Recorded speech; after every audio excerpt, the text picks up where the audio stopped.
this is Dr. Jawad. I'm going to show a video about a very unusual type of causation of lower leg pain.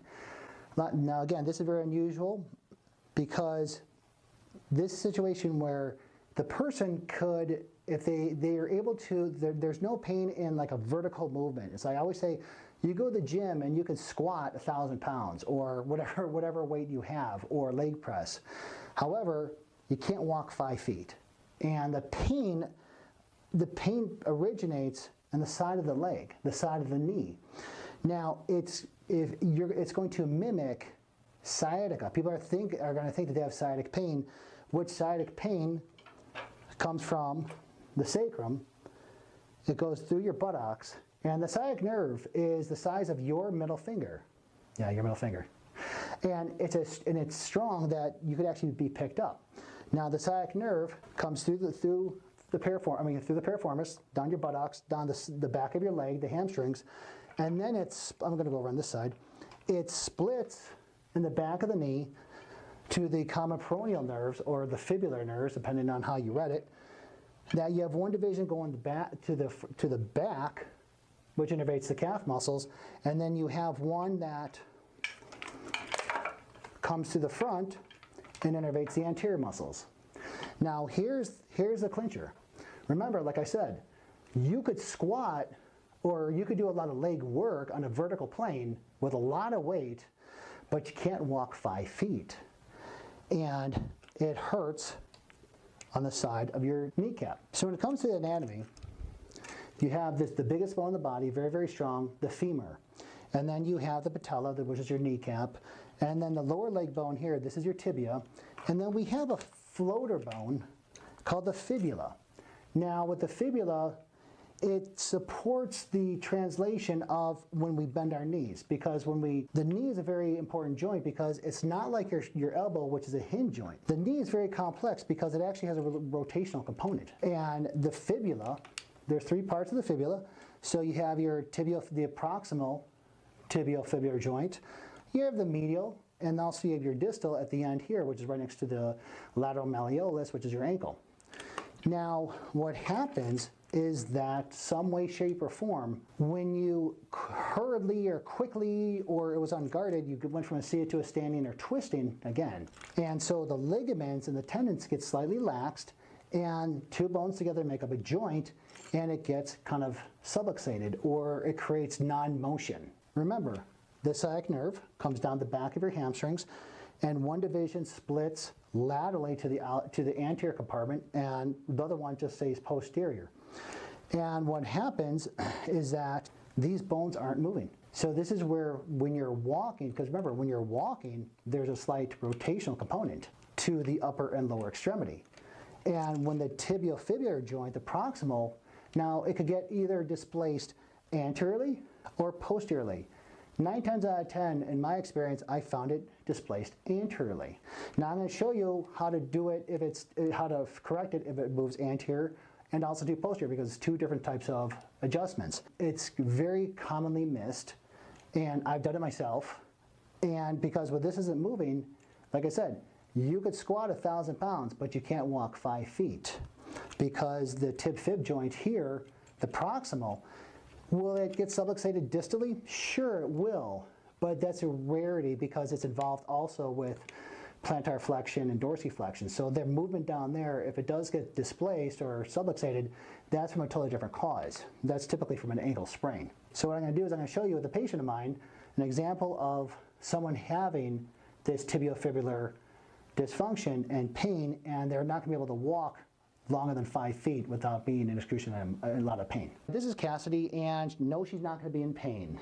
It's going to be lower leg pain, and really what it's going to be a subluxation of the tibiofibular joint. So in the lower extremity here, you have the biggest bone in the body, which is the femur. You got the big bone that stabilizes the lower extremity, which is the tibia, and then you got this floater bone here that moves superior and inferiorly when she's walking, when you're walking. And of course we have the patella here, which helps guide the tendon and the muscles in a linear fashion. So here's the tricky thing is this. When the tib-fib joint is subluxated, the oddity is that she could squat 1,000 pounds. And no, she can't squat 1,000 pounds, but I'm just saying in a reference. She could probably leg press 500, but it hurts her when she walks 5 feet. So I'm going to show you how to correct the tib-fib joint, which is very, very common that a lot of people have overseen. Okay, so the thing about the knee is that, and what's unusual about this joint here, is because the knee, it's not like a hinge joint like your elbow. The knee actually has a rotational factor, so when she extends the knee out, there's actually a rotational. And this is why, like I said before, she could squat a lot of weight. She could stand and bend her knees with a lot of weight on it. However, she can't walk more than 5 feet because you do have the rotational factor here that when you have the femur, the patella, the tibia, and the fibula, the fibularis bone. Now remember, the function of the fibularis bone is when she is walking, when you're walking, it does help support the ankle, and in addition to the tibia, but also to the gliding motion of the patella.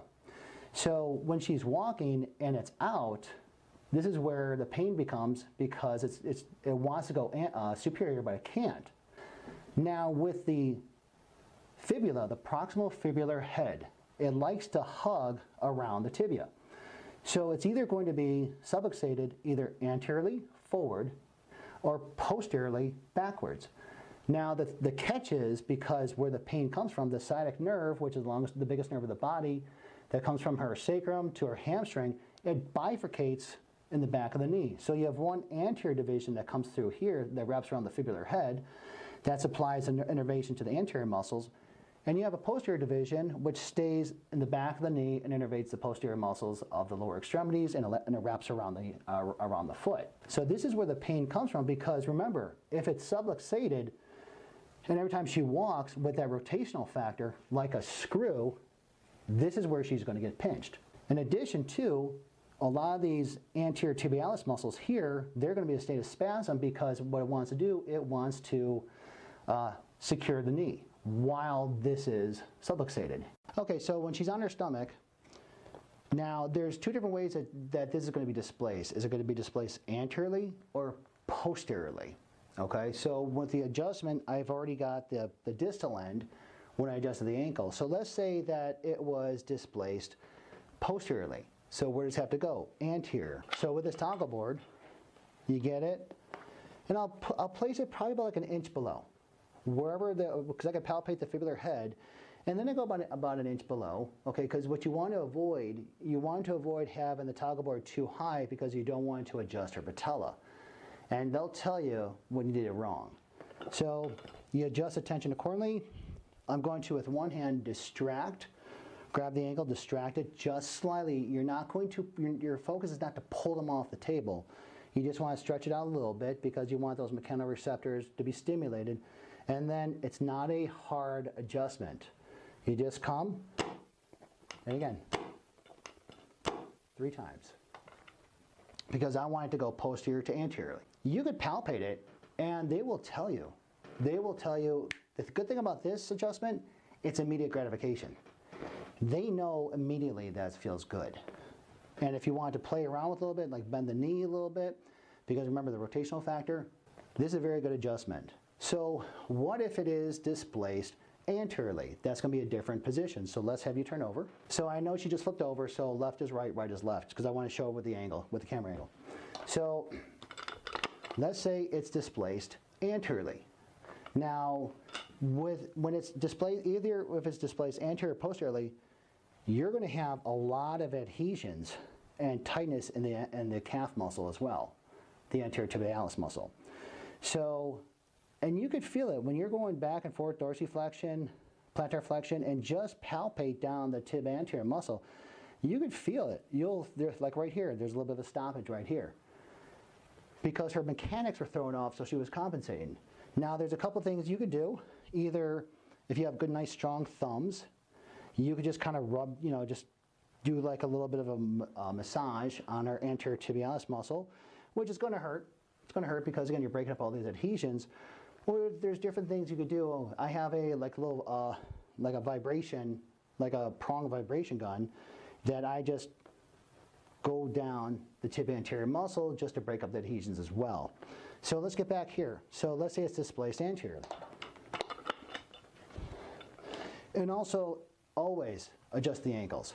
Always adjust the navicular bone. Always adjust the talocrural joint because you want that range of motion here. Same thing, you want to stabilize it, strong dorsiflexion.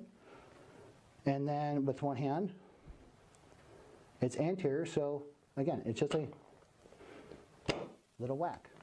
It's like a whack-a-mole. There you go. And two, once that's moving and in place, it's immediate gratification because of the rotational factor. Okay, so I hope this helps. If you like the video, please share it. If this sounds like something that's going on with you, please give us a call, 630-653-2225, or you can always go to the website, www.totalhealthdupage.com. Thank you very much. Thanks for watching. Be good.